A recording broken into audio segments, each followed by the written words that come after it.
Hello YouTubers, Alaska Prepper here. Alright, this is my last video from the truck, but this is an important video because the stuff with the oil situation is not getting any better. It amazes me that in a country where we have all the natural resources that we need, that we are facing the challenges that we're facing today with heating oil, with diesel, even with gasoline, knowing that parts of our country are going to be very cold this winter. But anyways, I digress on that. Here it says, oil executives rip Biden's willy-nilly energy policy and warns of another major crisis in the next few weeks. So they're warning of another major crisis in the next few weeks. And some of this has to do with our SPR, our Strategic Petroleum Reserves. I'm going to read some of this to you because it's not very long, but I will leave a link on the description of this video, or no, on a pinned comment on this video. That way you can go revisit it. It's worth the read. Here it says, as Strategic Petroleum Reserve falls to dangerously low levels, the American Petroleum Institute president issued a warning to the Biden administration that a negligent plan to restore it could trigger another economically painful oil crisis. So we ended up selling about roughly half of our SPR, Strategic Petroleum Reserves, to try to keep gas prices down. And now when we refill those oil reserves, more than likely we're going to be refilling it at a higher price. And also at the same time making the prices of oil in the market go up because we're taking oil out of the market. Do they not think about this stuff when they're making these decisions? You know, first order effects, second, third, fourth order effects, collateral damage of the decisions that they make. But all they care about, ladies and gentlemen, is one thing. A politician cares only about getting reelected. Very, very few politicians give a damn about the people that they're supposed to be representing. Carrying on, the SPR, unfortunately, has become the Strategic Political Reserve. Isn't that something? SPR, Strategic Political Reserve. And we have grave concerns. Now, this is coming from a CEO of a major oil company. And we have grave concerns about how it's been so politicized. This is for emergency purposes, not to lower gasoline prices during the time of a political season. I couldn't have said it better myself. And he continues to say, but I think doing this willy-nilly and doing it in a way that doesn't make sense for the market we are in, we could be dealing with another major oil crisis in the next few weeks. So ladies and gentlemen, prep up. I've often said what my plan is for gasoline. I usually try to have at least one full tank of gas in addition to keeping my gas tanks topped off as much as I can. So if I'm in town and I see that my gas tank is at 3/4 of a tank, I go and fill it up. Keeping gas in reserves at home, I try to have at least 5 or 6 gas cans, 5-gallon gas cans full of gas for each of my vehicles. That way I can have an additional fill up. They continue to say, we are really concerned about how long it has gone. Lowest level since 1984. The SPR is at its lowest level since 1984. Not necessarily because of market conditions, but because of political concerns. And to finish it off, they say that the oil industry executives emphasize the absolute importance of refilling the reserve, and doing so with a non-political strategy.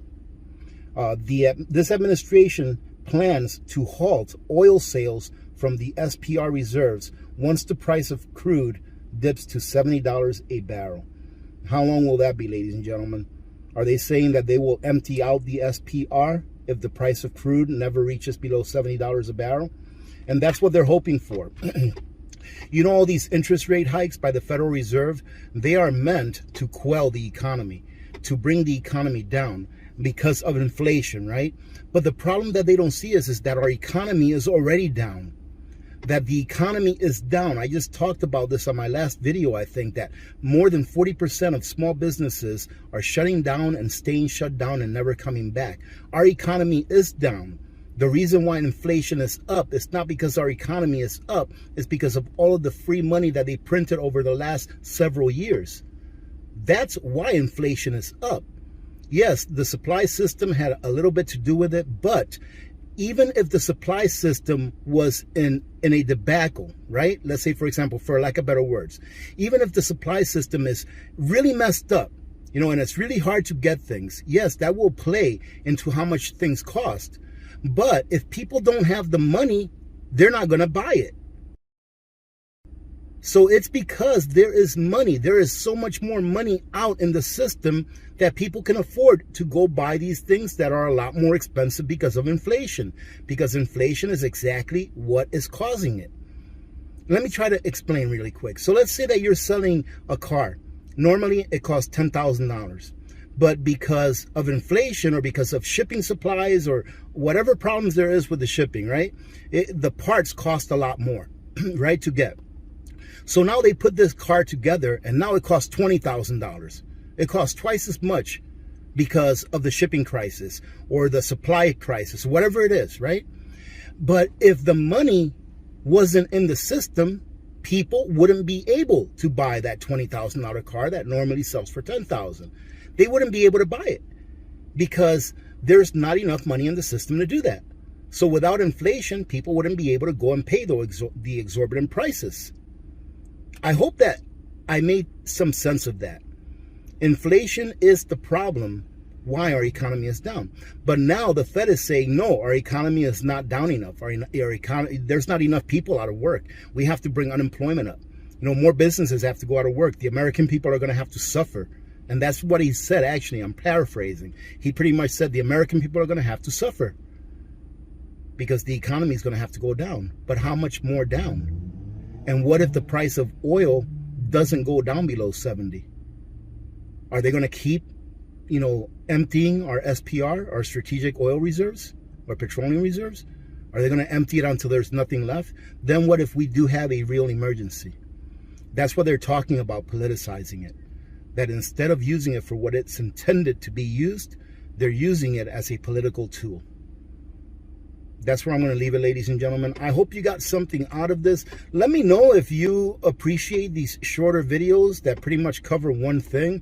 I think that maybe later on today, I'll do one of my longer videos where I cover several news things that are going on, because I have a whole bunch of other news articles that I have set to the side that are worthy talking about, but not necessarily worthy spending, 10, 12, 13 minutes on each. All right, so having said that, thank you very much for joining in. I truly do appreciate it. I kind of like doing these videos out of the car. Maybe that's why the Economic Ninja does so many videos out of his car as well. Usually while he's going to the gym. But me, this guy ain't going to the gym. I'm going to Jiffy Lube to get my oil change.